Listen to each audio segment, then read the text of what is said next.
Töövari.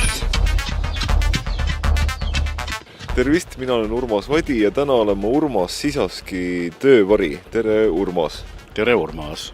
Me oleme praegu Kehras sinu maja ees ja siin üks auto müriseb.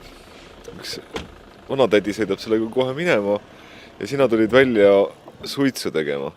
Täpselt nii, sest meil üleval suitsu ikka toas ei tee. Mina mõtlesin, et ma tulen jänedale sulle töövarjuks, aga selguski, et vahepeal olid sa hoopiski elasid Soomes ja nüüd elad sa Kehras.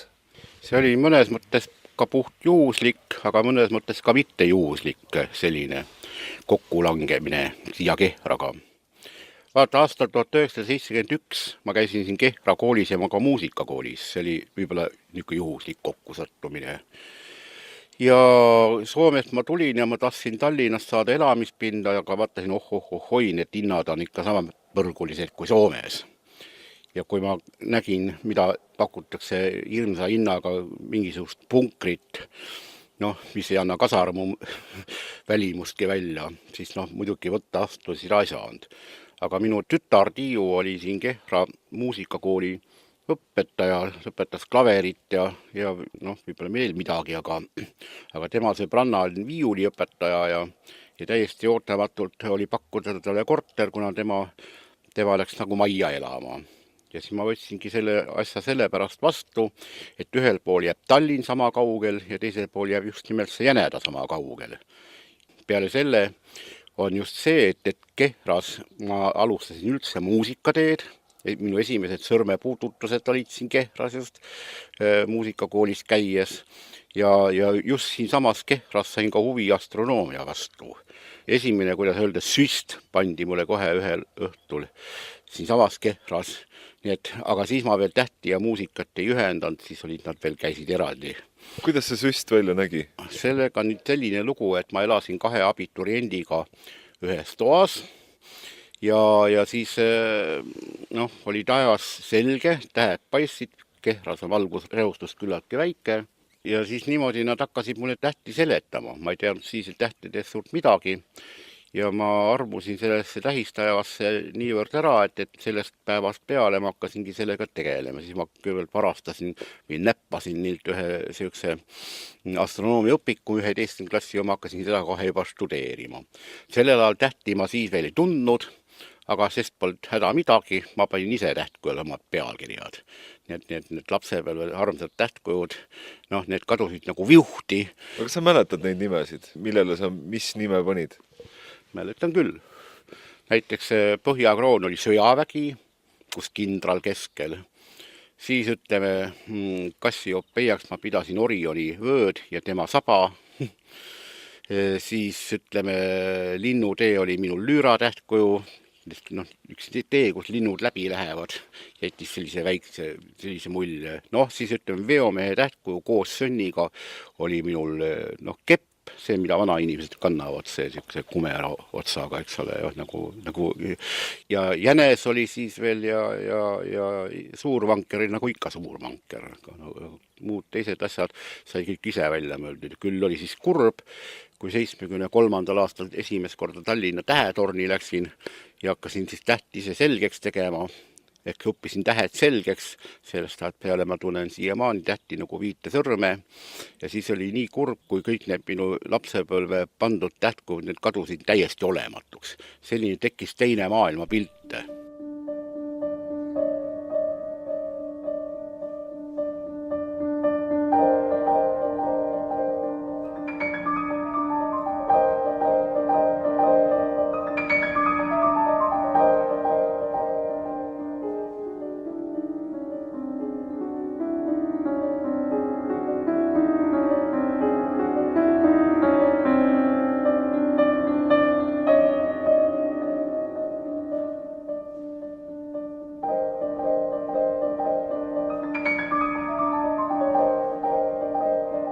Kas sinu jaoks, Urmas Sisask, on ka vahet, kus muusikat kirjutada?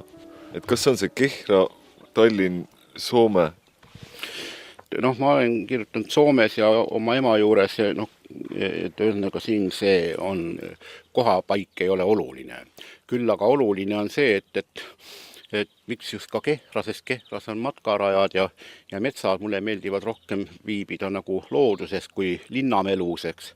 Ja inspiratsiooni ma saan ikkagi ju looduselt eeskätt, kui ma jalutamas käin. Soomes täpselt samamoodi, meil oli see metsa ääres, mul olid omad puud, omad mäed, kivid, kõik asjad, noh, neid olin kahjuks maha jätta.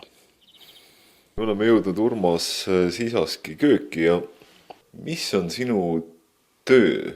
Kui ma helistasin sulle, siis ütlesid, et väga hea, et ma tulen sellepärast, et sul on praegu elutöö pooleli. Täpselt mõeldes, mul on isegi elutöö juba lõpetamisel. Ja? Ma ei ütleks, et see nüüd elutöö on, eks ole. See on õigemini ühe lapsepõlve unistuse täitmine või täitumine, mis on mõnes mõttes jah, tõepoolest elutöö, sest ma olen eluaeg ju seda lapsest saadik teinud. Küsimus on siis tähistavat tsüklikst, siis nii-öelda langesin jälle tsüklisse ja seda korda viimast korda tsüklisse. Nii, läheme siis ajast tagasi, noh, tudengipõlves ja juba ka muusika keskkoolis sai kirjutatud esimest tähistavat tsüklit alustatud, mis on Põhjataevas, siis käisin vahepeal Austraalias, teine tsükkel on Lõunataevas, kus sealt siis tähtedest inspiratsiooni sain Lõunataeva tähtkujude kohta. Noh, siis tuli mul meelde Paul Brüller, Mikk Sarm muidugi ühelt poolt jälle ja veel väga mitmed olulised inimesed ja otsustasin siis teha kolmandat tsükli teistmoodi, et see on Eesti rahva taevas, eks ole, see on siis nüüd kõik meie eestlaste muinast tähtkujud ja kõik, mis on Kalevala Kalevipojaga seoses. Noh, siis tuli käia Hiinas, siis tuli käia mitmel muul Euroopa aladel, Tuneesias näiteks ja Indias ja et saaks ekvaatori taeva kirja panna ja selle tellisid jaapanlased, mille ma kirjutasin Soomes, Takahiro ja Akiba ja Yuko Hoshiaka ja nemad siis mängivad nüüd esimest korda Tokyos selle siis jõululaupäeval, kui ma nüüd ei valeta, ette. Ja siis on üks taevas veel, viimased 22 tähtkuju, ühesõnaga tähistaevas on 88 tähtkuju ja praegu on sellest kirjutamata veel ainult 2 tähtkuju. Ja selleks on Luige tähtkuju ja selleks ongi see sama Põhjakroom, mida ma pidasin siin Kehras sõjaväeks. Muidugi ma ei tee sõjaväelist lugu, vaid hoopis pidulikuma momenti ja selle tellis Lauri Väinma ja selle esiettekanne peaks olema siis oktoobrikuu alguses Estonia kontsertsaalis.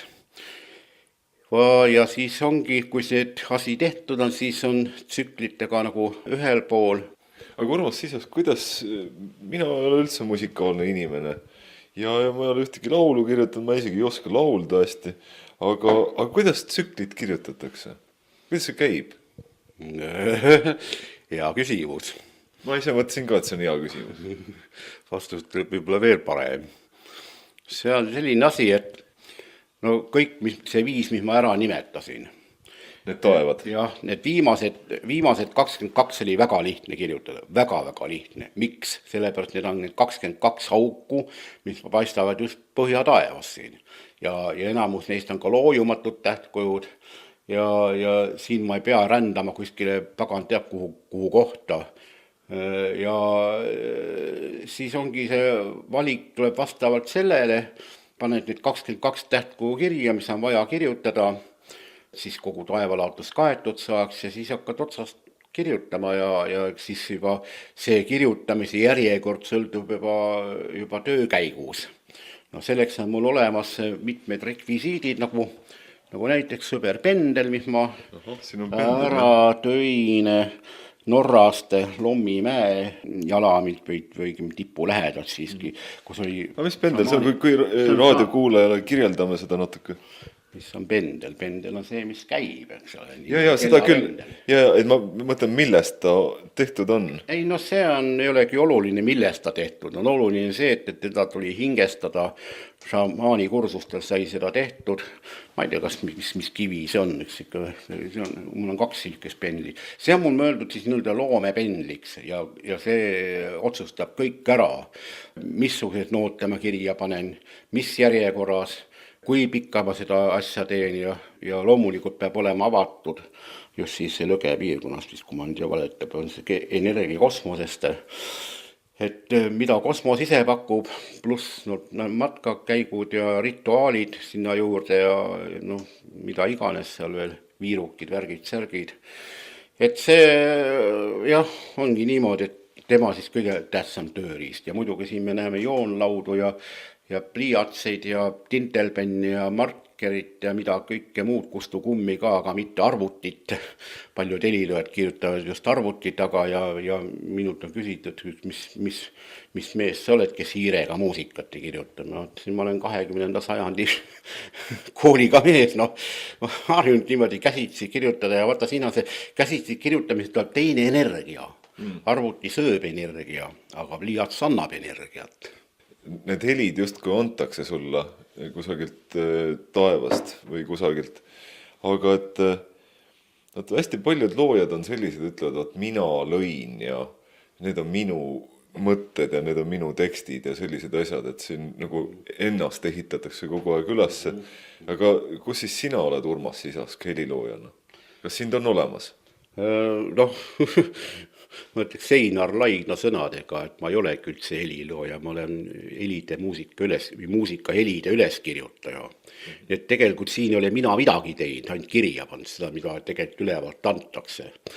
Ja tegelikult teistes süsteemid... Aga kes annab? Kosmos ise. See kas või teiste planeetide olendid kuskilt, kas või ütleme see taevavaatlus ja need kogemused, pluss veel teleskoobika vaatlused ja pluss astronoomilised kogemused ja loomulikult ka iga-aastased need astronoomia huviliste seminarid, mis toimuvad ümberringi Eesti eri paikades, kus ma juba 22 aastat käinud olen. Et need kõik kokku annavad ja loomulikult nii palju peab helilooja olema, et need asja panna ikka õigesse järjekorda ritta. Aga muus mõttes see tuleb järsku koksti pähe kuskilt ja ongi niimoodi, et... Aga kas see koksti tuleb heli siis pähe või tuleb mingisugune kujutelm või mis see on, mis koksti tuleb pähe? Koksti. Tulevad teemad, tulevad mõtted ja see muidugi küllalt keeruline seletada, neil peab ka kujundid olla või olendid isegi ilmutavad ja siin on mul isegi sõber Altargi, kus on mul üks eksoplaneedi olend kujutatud, kes annab mulle loomeenergiat, siin on näha kohe, kus kosmosest võetakse ühe käega energia. Kui kirjeldame seda pilti, siis see on nagu ühel sellise abstraktsel maastikul mingi punase lillekese taga üks naisterahvas, kes on just enda käed välja sirutanud ja siis ühe käega ta annab, ühe käega ta võtab energiat ja siis ta on ise vahendaja ja siis teise käega ta annab mulle energiat, kus olen mina jälle tema vahendaja. Ja see ei ole tegelikult naine, see ei ole ka mees. Sest ühel planeediga huiti, ma ei taha sellest pikalt rääkida praegu veel vara veel. Et seal on sootud olendid. Mul on juba ammu olnud nendega kontaktid ja tema on üks väga tähtsatest nendest, kes mulle kõik need asjad mulle annavad, mis mul vaja siia kirja panna on, et ta võib muutuda naiseks, ta näeb kohati mehelik välja, kohati näeb, jah, just. Aga kui ma kosmoses näen, ma näen teda ka, hääl on muidugi ja vaim on, vähemalt ma tunnen ära energia. Aga kas sa, Urmas Sisask, räägid temaga eesti keeles? Mina räägin temaga eesti keeles. Aga tema? Tema räägib minuga eesti keeles. Kuigi omavahel räägivad nad omas keeles, mis on muidugi natuke kurgu häält meenutav, seda ma ei oskagi järgi teha. Aga need sellised ufod mul siis käivad aeg-ajalt ja jumal tänatud. Alguses, kui me sinu maja ees kokku saime, sa suitsu tegid ja ma küsisin, et kas on vahet, kus teha muusikat, et kas Kehra on selleks hea koht, siis mulle tegelikult nüüd, kus ma kuulan su juttu, tegelikult ei olegi ju vahet, et kus elada, et kui elada Kehras ja samas need samad olendid ja see kosmos sinuga räägib, siis võib täiesti vabalt ükskõik kohas elada. Täpselt niimoodi, jah, nii ta on. Kusjuures muuses veel, kui ma Soomes olin, 5,5 aastat. Seal hakkasid minul, nii nagu Haanja mägedes hakkasid Haanja metsad minuga kõnelema ja seal hakkasid mulle unes ilmutama ja keegi vist helistab. Huvitav, kes see on? See on ka sõnum. Halloo! Tere! Ma olen praegu Kehras ja teen just praegu hetkel Vikerraadio saadet. Ei, sellega ei ole kiiret, ma just pidin ka minema vaatama kas siin riiulit saab. Ma vaatan ise ka järgi, mis siin maksavad, öeldi, et siin see on mingi selline pool nagu vana ja kõhkobe. Ja okei, tšau. Aga praegu helistas teie ema ja ma kuulsin kõrvalt, et rääkisite riiulitest, et kui palju reaalsus või mingisugune päevapoliitika või see, mis tänaval toimub või kui palju sa selle kursis oled ja kas see sinu muusikut ka mõjutab? Ma vastan täiesti kindlalt, ei mõjuta, sest need on lihtsalt sellised maised materiaalsed asjad, millega peab aeg-ajalt tegelema, nii et ma olen tegelikult nagu ühe jalaga maa peal, teise jalaga taevas. Ja see teine jalg on see, mis mõjutab. See esimene jalg on selleks, et siin elada selle sinases maa peal, et hakkama saada selle eluga ja et see rahakott tühi ei oleks ja need riiulid on vaja ka selleks, et kuhu need noodipaberid ja kõik need asjad panna ja kõik inimene on tulnud siia ka mitte ainult elama, vaid ka sööma. Siin me näeme elektroluksi. Külmkapp. Ja nii edasi, see on niisugune teisejärguline tähtis, mis poliitikasse puutub ja... Sa oled olnud Reformierakonna liige vist endiselt? Ei. Vaata, asi oli selles, et ma olin Reformierakonna liige ja kuna ma seal ei olnud aktiivne liige, taheti küll, et ma kandideeriks Riigikogus ja kes siis mul taevad üles kirjutab. Ma arvan, et mitte Urmas Paet. Siim Kallas äkki. Siim Kallas äkki, jah. Aga üks põhjus ka, miks ma ei tahaks seda nüüd tagavalu asja rääkida, aga ma tulin sealt ära, aga see ei ole põhjus, et selle Tuhala nõiava kaevu kaitse oli omal ajal. Aga see oli üks kaend, et ma ei pea olema kuskil mingi partei liige, vaid ma ei peaks tegelema palju tähtsamate asjadega. Nii et ühesõnaga ma arvan, et ma poliitikasse ei lasku vähemalt selles elus siin planeedil. Sellega on teised mehed, kes sellega tegelevad ja tehakse lolle või tarku otsuseid, see on juba nende asi ja kuidas nad seda Eestit siin üles ehitavad. Tuhala juurde veel tagasi tulles nüüd see punane rong, mida me siin nimetame, siin Veet Balticum, eks ole, minu meelest täiesti mõttetu asi, et see võiks vana raudtee teha ilusasti Tibest Tobenisse sõit Tartu kaudu ja minust praegu sinna Tartust Pärnusse, kui tahavad või sealt Riias saavad niikuinii kokku, eks see mingi pool tunnikest, väike ring on, eks ole, kui kiiresti rong sõidab, aga selleks, et Tuhalat sonkima minna, et killustikku saada, mida raudtee äärde ehitada, seda taheti jälle teha. Kõikele oleks otsas peale hakanud, aga õnneks teatas Ants Talijõja, et ilmselt vist Tuhalat siiski ei puudutata.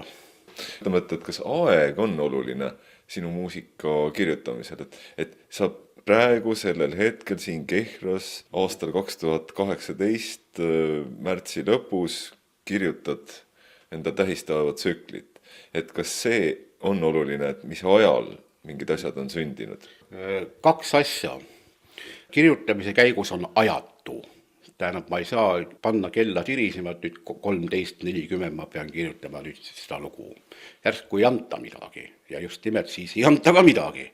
Aga järsku antakse väga palju aga see, mis on ajalik, see on ikkagi jälle sellised maised asjad, me peame ikka sõlmima lepingud ja lepingu kodukorras peab ka kinni pidama, et mingist teatud ajaks saaks see teos valmis, et jõutakse seda harjutada ja siis seda õigel ajal ette kanda. Nii et ma olen isegi Saksamaaga läksin ükskord pahuks sisse, kui oli vaja lõpetada lugu spiraalgalaktikate või õigemini spiraalne sümfoonia ja juba küsitakse mult noote, ma pole veel alustanudki. Ja siis oli jama kui palju. Aga kas nad aksepteerivad, kui sa ütleksid, et praegu kosmos ei anna sulle? või see altari tegelane ei anna sulle ideid? Ma pean ütlema niimoodi, et Kosmos on siiski minu suhtes väga helde. Helde selles mõttes, et ta annab alati siis, ta annab alati, kui seda vaja on. Ja kui seda vaja ei ole, siis lihtsalt ei anna, mõtle, ma ei tee. Ma ei sõlmi enne mingit lepingut, kui ma vaatan, et ei sobi näiteks. Ühe korra läksin pahuks, siis Saksamaa tellis suure oratooriumi suurele koosseisule ja käskis, ma kirjutaks Poulenki stiilis. Aga ma ei taha kirjutada teiste inimeste stiilis. Vähe sellest, ma isegi käin väga vähe kontsertide põhjusel sellepärast, et ma ei taha olla rikutud teistest heliloojatest, nii et palun vabandust kõik need heliloojad, kes praegu seda juttu kuulevad siin. Ja siis ma sain muidugi sõimata, et nad sinna rikkusid lepingu punkti number 1. Ja siis ma ütlen, teinekord ma sihukest pulli küll enam ei tee. Aga kui palju sa üldse kaasaegse heliloominguga või ma ei tea, Eesti heliloojate teostega suhestud või et mis Eesti muusikas praegu toimub? Ma olen siin täiesti eraake. Ma pean ütlema seda, et ma ei saa suhestada praegu teiste loomingud. Ma olen kursis, ma tean, mis toimub, aga ma ei saa minna kontsertitele, sest see rikub minu ära. See võtab kuskilt selle koksu pealt ära, mis mul üleval Kosmosest anti. Minu hääled on ikkagi loodus, linnulaul ja kõik see helise tähemaastik pluss kohalikud taevanähtused, virmalised ja kõik muud niisugused asjad. Et kui ma olen eriti loomeprotsessis, siis ma väga väldin kontsertil mul eile tütar mängis nagu Rahmaninovi, aga kuna Rahmaninovi oli minu lemmik heliloo, et ma ei tahtnud, et Rahmaninov minu praegust seda väga olulist osa, 20. osa ära rikuks ja ma lähin sinna kontsertile. Muidugi kas tütar saab sellest aru? Jah, ta teab seda. Ma olen rääkinud, et kui ma olen loomeprotsessis, siis ma ei käi kontsertitele, kui ma ei tegele loominguga, ehk mul on siis aeg-ajalt öelda ühest oopusest teise veel mingisugune pause, siis ma võin ennast rikkuda küll.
Nüüd me oleme siin köögis rääkinud päris mõnusalt ja kaua ja seesama süntesaator, mis siin sul on Urmas Sisask, mille nimi on Thomann DP26. Et kuidas sa kirjutad, et kas seda kuulda saab? Cassiopeia võiks maha küll mängida. See on nüüd siis selline pooleli olev asi, mida sa praegu just kirjutad. Tead, meil on, ma ei taha mitte üht takti. Taktid tulevad ikka esiettekandel. Selge. Aga ma mängin sellise muusikapala, mis ma ikka kõige esimesena 14-aastaselt kirjutasin. See on mul nagu leivanumber ja see on see Cassiopeia ise.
ja nüüd ma räägin natuke juttu ka siia juurde.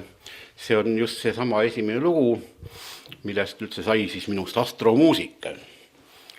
Vitimändide vahel ma kirjutasin, just mändide vahel selles mõttes, et alles kingitud ostetud klaveri ei pääsenud veel esialgu tuppa, sest seal olid remonttöid teha ja ei jõue siis 75. aasta augustikuus jäin siis tähti vaata, mis oli hästi kirgas ja langevad tähed ka nii-öelda, me nimetame siis teadjakeeles perseiidid ja soovide täitmise sümbolid. Ja siis jäid Cassiopeia mul just järsku, see oli minu esimene koks, mis tuli ülevalt. Ja siis ma tundsin sellist asja, et mitte mina ei ole tähed ära valinud, vaid tähed on hoopis minu ära valinud. Ja see oligi siis... Sa olid siis 14 aastane? Ja siis sellest ajast peale ütles mulle see kogu see taevalaotes, aga kirjuta mulle ka midagi, kirjuta ka mulle midagi. Ja kõik 88 tähtkuju tahtsid, et seda ma teeks ja siin ma nii siis olen, et selle asjale punkt taha panna. Aga mis edasi saab? Kui nüüd on punkt pandud ja need taevad on ära kirjutatud, mis siis saab? No siis ega ma siis ülikonnas magama ei lähe, jumal eest mitte. See siis tuleb ikka tööd edasi jätkata ja... Mis tähendab ülikonnas magama? Lihtsa keeles ära surema, no. Haua sisse pannakse pea patt ja valgesse patt ja ülikond on ikka seljas, no. Ega ma siin toas ei lähe ülikonnas magama ju. Aga noh, ärme nüüd hakka praegu sellel teemal eriti, mul ei ole aega veel ära minna, on uusi väljakutseid on ehk ja tulemas ja...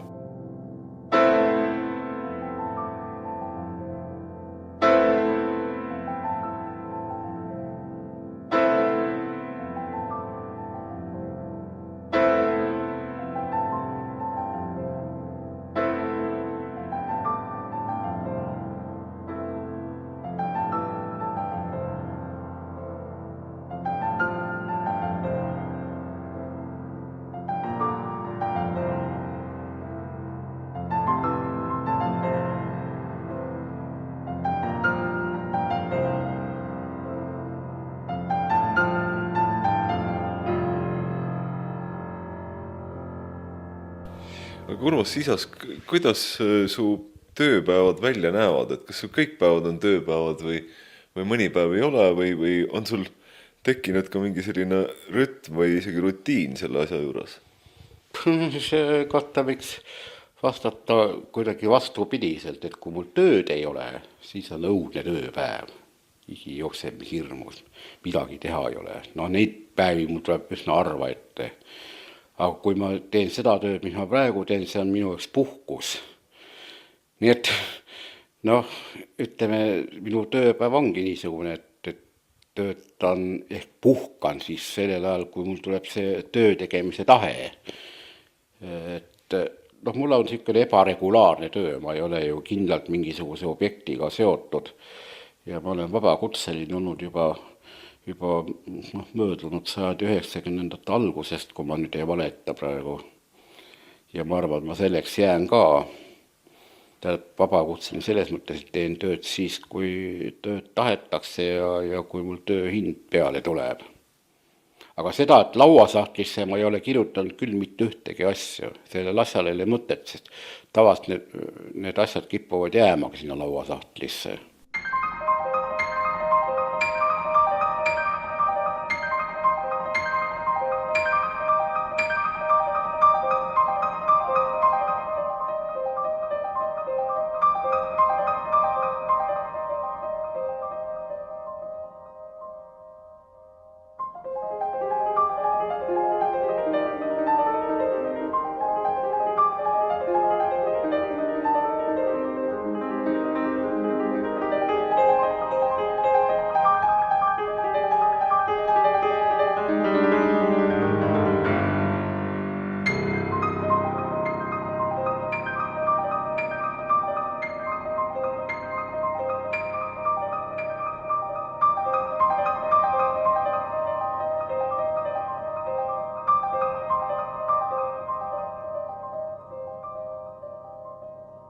Urmas Sisas, ma ei tea, kuidas on, ma mõtlesin, et kui ma juba su töövari olen, et kas sa võiksid näidata, kuidas sa kirjutad muusikat? Ma saan aru, et sa ei taha seda praegust tsüklit, mida sa lõpetad, kuidagi mulle ette mängida, aga kas see sama tehnika või see, et kuidas see pendel näitab, et kas sa võiksid näidata, kas praegu tuleb midagi? Pendliga on selline lugu, et pendliga tuleb kõigepealt talle tere öelda. Ja kui ta lubab, siis ta näitab ja kui ta ei luba, siis ei näita ja annab mingeid muid vastuse variante. Me võime katsetada. Aga katsetame muidugi. Nii ta peab mulle täna tere ütlema, siis ma tahan lugu edasi jätkata. Nii, väga hea, proovime. Vist selle terega loon on nüüd. Nii. Urmas Sisask võtab pend endale näppude vahele. Tere ta ütleb väga rõõmsasti, et ütleb mul alati ühe korra ei ütel tere. Ja võib-olla ikka põhjus see, et selle muusika lihtsalt ma pidin ära viskama, kuna see lõpuks ei meeldinud mulle. Aga see oli õnneks lühike asi. Nii, kuidas nüüd selle katsetusega on, kas me nüüd, mismoodi me seda toimetame või nii siit pannatab koguni sellise suure ringi ja tagurpidi ringi, et mina selliste laste mänguasjadega ja nende asjadega ei tegele, et see, kui meil ikka konfidentsiaalseks ülestandeks, sest tutnutas ma panin pendli praegu ära ja ta lihtsalt ei tegele, ongi kõike. Talle ei meeldi see, jah? Talle ei meeldi kõrvalised muud asjad.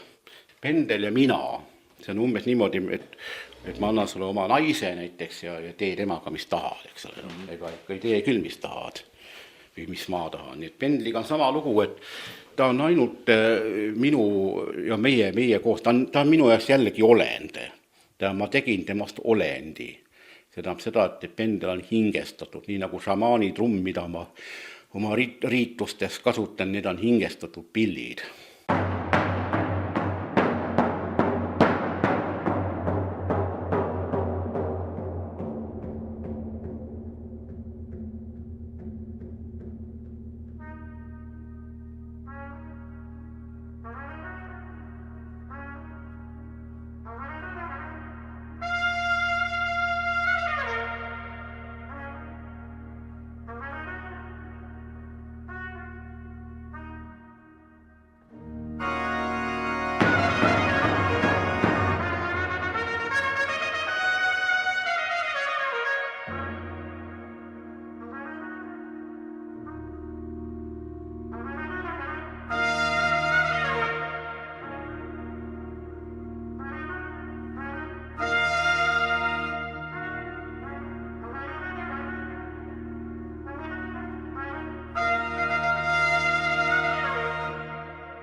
Kas muusikal on ikkagi rahvust või?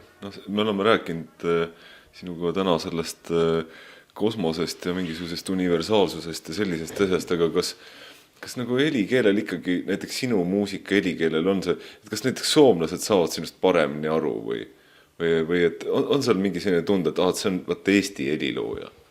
Jah, mõnes mõttes ma olen nagu ka rahvuslik helilooja, kelle eeskujuks mulle oli kadunud Veljo Tormis ja ma olen kirjutanud rahvalaulu ainetel päris paljusid asju ja Soome Kalevala runosid ma olen kasutanud mitte ainult Soomes viibides, vaid ka siin Eestis, mis mulle kangesti meeldivad ja Karjala runod ja niisugused asjad.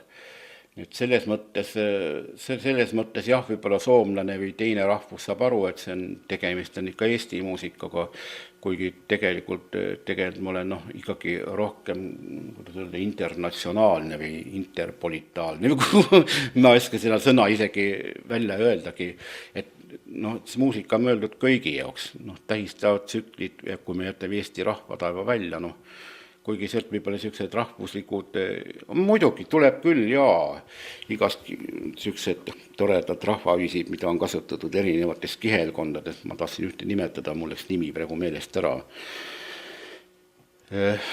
Nii et jah, ikkagi soomlane ütleb ikkagi, oled virolainen ja kõik. Aga kas külmkapi heli segab sind? Praegu hakkas külmkapp heli tegema. Kas see segab sind? Kohe vaat, mis noodil ta heliseb. ma lähen natukene salvestan külmkappi. Nii, vaatame. Nii, ma võtan kõigepealt ma võtan külmkapi helisid.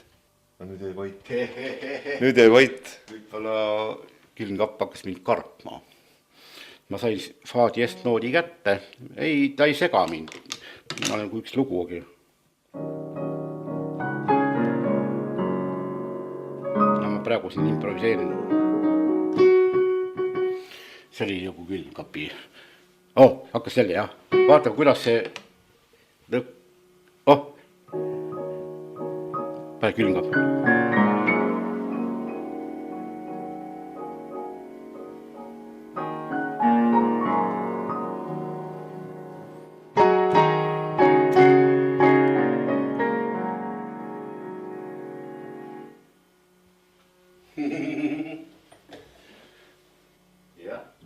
Nii mängis Urmas Seask ja nii põriseb tema külmkapp. Kaastegev külmkapp Electrolux.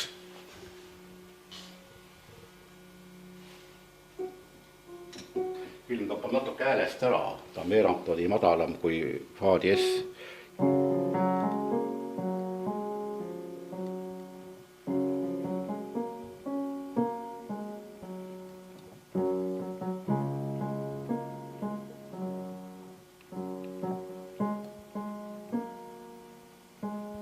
Panen külmkapi juurde, vaatame.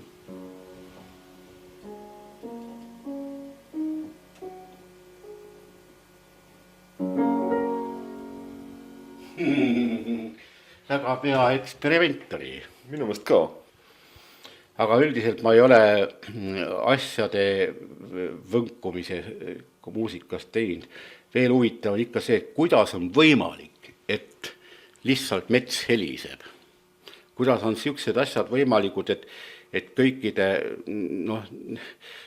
selline ümberkaudsete kas või auto tuutlutamiste, inimsuminate ja kõik võimalike hääled moodustavad üheks kindlaks mustriks, millest tuleb jälle väga hea teema. Selle küsimusele ei oskagi kohe algusest vastatagi. See, et kui me räägime siin meie Eesti rahvusest, me oleme nõidrahvas siiski, me oleme tegelikult ju pühade paikade ja mets on ju püha, muidugi kõik see ilus loodus viiakse, tahetakse kõik lageraieteks teha kahju, aga õnneks siis kuutmetsa ehitatakse alles ka, aga see käib ikka joonlaua järgi, see on tööstusmets. Aga ühesõnaga mets heliseb ja me tahtsin öelda, metshaldjad on need, kes helisema panevad, need noorik on isegi üks kord haldjad näinud sellise postamini sugune roheline okastega ümbristatud siuke liikuv olend. Mina küll päris haldjat näinud ole, aga ma olin üks kord, kui ma tegin seda selle Teatriga seal Võrumaal Haanja etendust Viimane mägi ja järgmisel aastal veel seda ka Kalevipojaks kuningaks, siis oli niimoodi, et mets karjus mulle kõrva niimoodi, et mul oli kõrvad lukkus. Laulis muud teemasid ja siis tulid küll meeshääled, siis tulid küll munkade hääled ja mida kõik need viisid, mis tulid. Siis ma kirjutasin need viisid üles ja mul on isegi kui ma hakkasin Võrumaale jõudma, siis ütlesin noorikule, et mul on kähku, mul on inspiratsioon peale, mul on metshaldjad, praegu Võrumaa metshaldjad, Haanja metshaldjad on teinud mulle teema, anna mulle kähku ruttu pastakas paber. Siis leisime, õnneks oli Portatsoovis oli peldiku paber, see on nagu kuivatuspaber ja siis siukse pastakaga sai siis see 8 takti kirja pandud, siis kui ma sinna jõudsin, ongi kogu selle loo selline leitmotiiv käes. Kas sa mängiksid seda? Aha, jah, muidugi mängin. Oi.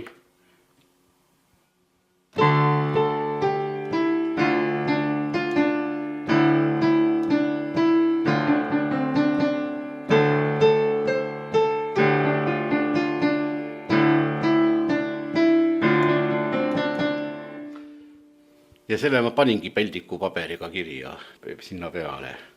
Ja siis hakkasin kohe proovi tegema ja juba asi käis juba täiesti sellises juba omas rütmis. Need vahel jah, vahel ma kuulen siiamaani, et see Haan ja metsad minuga koos laulavad. Samasti ka ütleme väänametsad on laulnud, aga väänametsad on kuidagi väga pisarates praegu.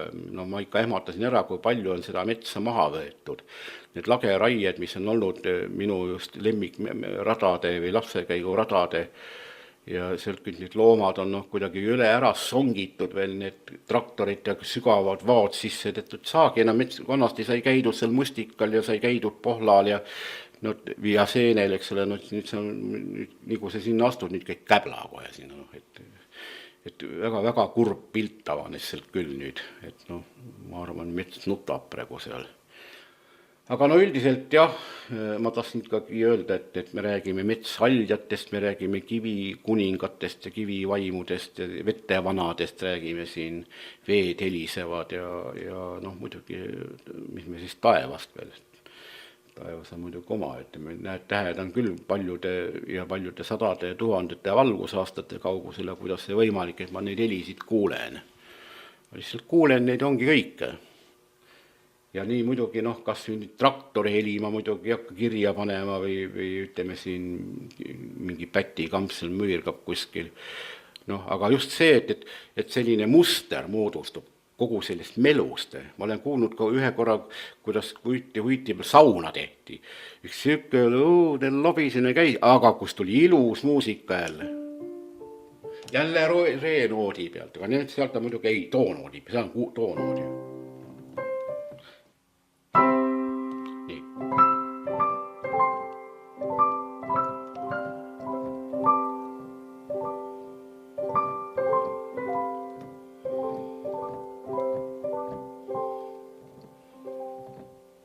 See on teema.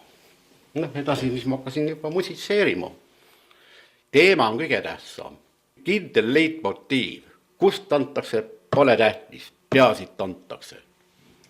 Aga Urmas, kas sa oleksid nõus mängima saate lõpuks ka seda lugu, mis sellest teemast välja kasvas?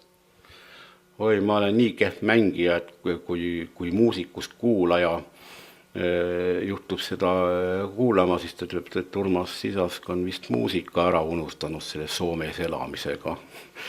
Et ma vist söönda ja mängida ma ei tohi mängida ka, sellepärast, et esiettekanne on toimumata. Ei, teilt võin küll, aga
nii, seda varianti võis mängida küll, sest ma ei mänginud täpselt niisugused noote, mis ma kirja olen pannud, aga ja mitte nii pikalt, nagu ma seal nooti kirja panin, aga selliseks tutvustuseks võiks ekvaatori taevaks olla ka, jah. See ei ole küll saunakäigu muusika, see on ikkagi taeva muusika.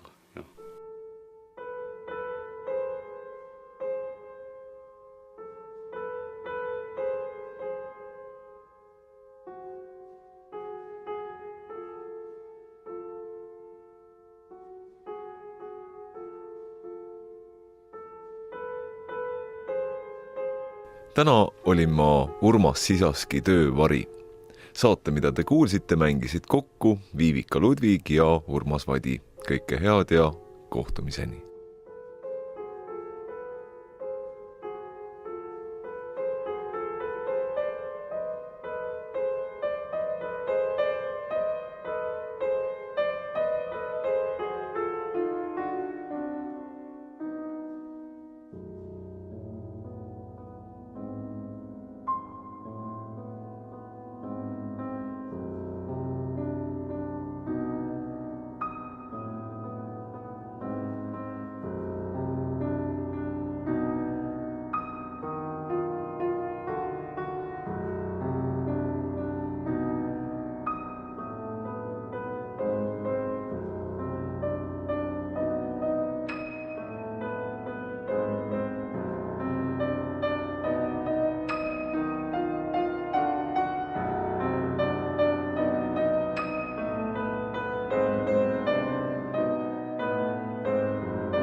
töövari